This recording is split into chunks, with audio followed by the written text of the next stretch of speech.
lendemain de la guerre, le monde a plus que jamais besoin de cuivre, d'étain, de zinc. Il a besoin d'or et de diamants. Le Congo va les lui fournir. L'Union minière, une filiale de la Société Générale de Belgique, règne en maître au Katanga.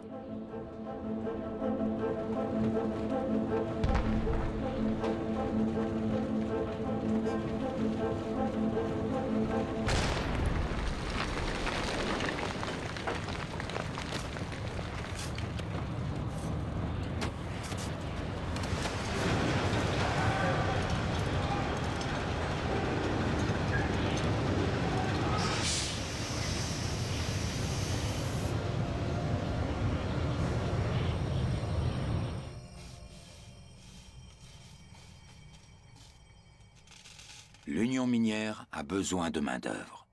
Beaucoup de main-d'œuvre. Et c'est le retour du travail forcé.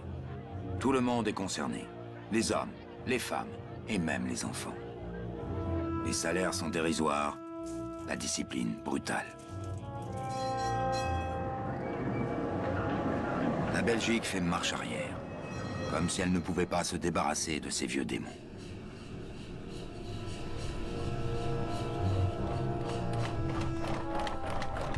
Il y a des révoltes. En 1919 au lac Léopold II. En 1920 au Sankoro et en province orientale. En 1921 au sud-Équateur. À chaque fois, des tribus, des ethnies se soulèvent. Mais l'administration veille à ce que les mouvements ne s'étendent pas. Les révoltes sont étroitement circonscrites. Puis, la force publique intervient et c'est la répression.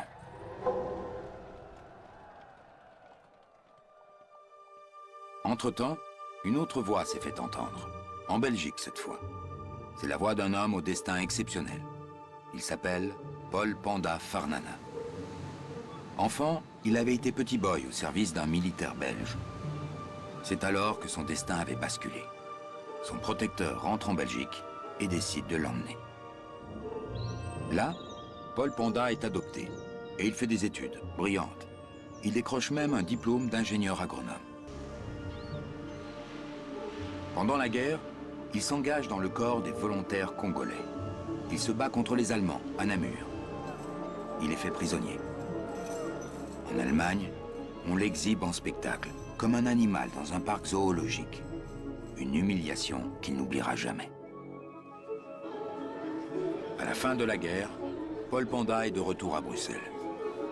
Suite au refus de la Belgique d'accorder une pension aux vétérans congolais, il fonde avec quelques amis l'Union congolaise et il en devient le porte-parole. Nous n'étions pas les seuls à penser qu'il fallait œuvrer au développement moral et intellectuel d'une élite congolaise.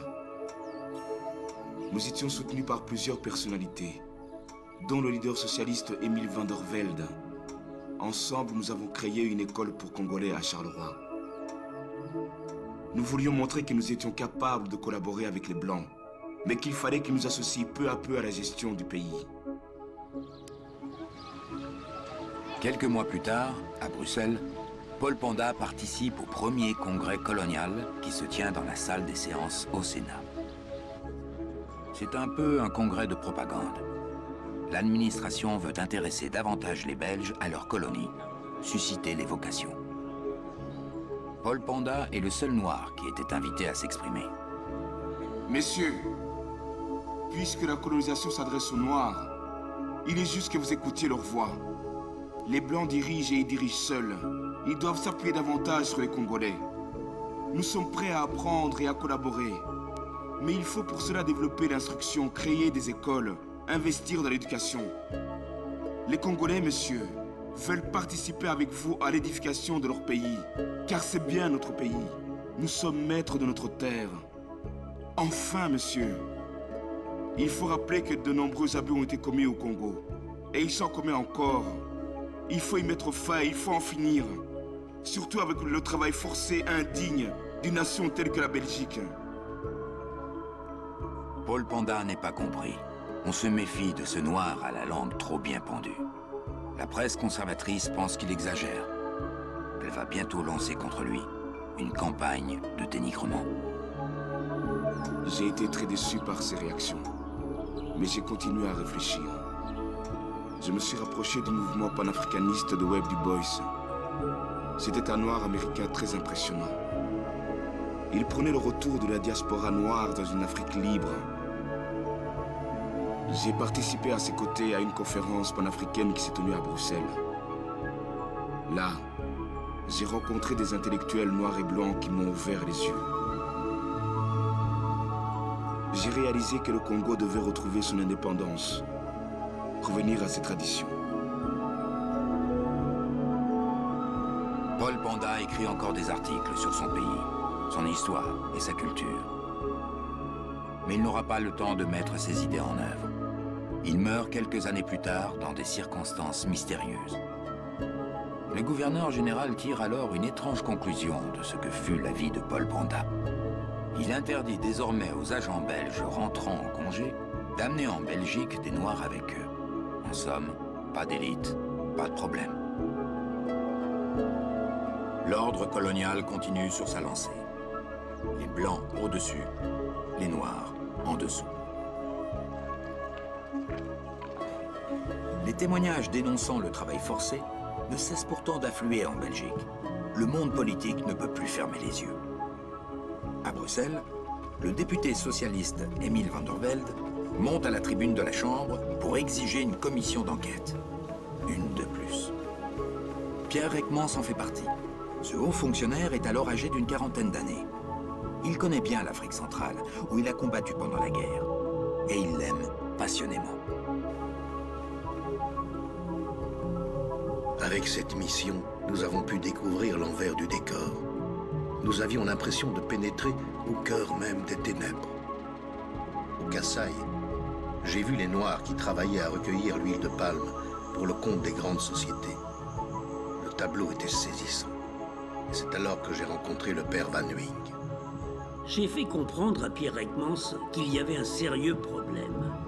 Les sociétés qui pratiquaient le travail forcé ne tenaient aucun compte des règles et des quotas. Dans les villages, il n'y avait plus que des femmes, des enfants et des vieillards. L'exode rural déracinait les gens. Il disloquait les communautés, il ruinait l'autorité des chefs coutumiers.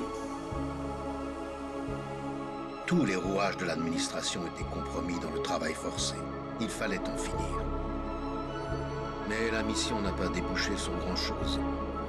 Il a fallu attendre encore 20 ans pour que le travail forcé prenne fin. En Belgique, au temple de la bourse, les conditions de travail des Noirs importent peu, tant que les chiffres sont bons. La croissance économique des années 20 encourage les métropoles occidentales à intensifier les relations commerciales avec leurs colonies, qui offrent de nouveaux débouchés. Avec la crise économique mondiale de 1929, les grandes puissances, par réflexe protectionniste, se replient sur leurs empires coloniaux. Le Congo devient pour la Belgique une source inestimable de revenus.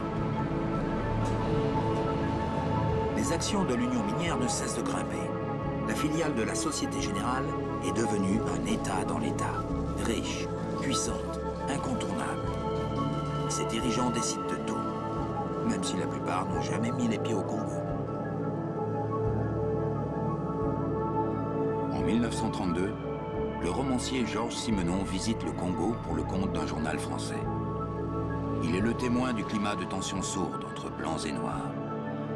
Simenon conclut son reportage par ces mots. « Vous croyez que l'Afrique vous parle, qu'elle vous appelle, que nègres et négresses vous tendent les bras? L'Afrique, croyez-moi, elle vous dit merde. »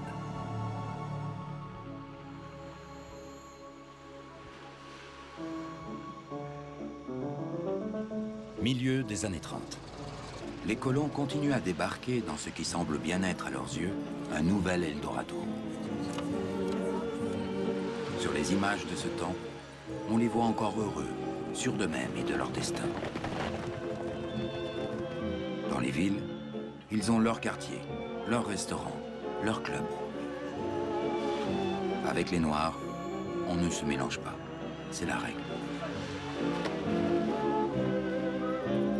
Toutefois, ce tableau idyllique est en passe de se fissurer. Les colons ne s'en rendent pas encore compte, Mais le temps de l'insouciance connaît ses dernières heures.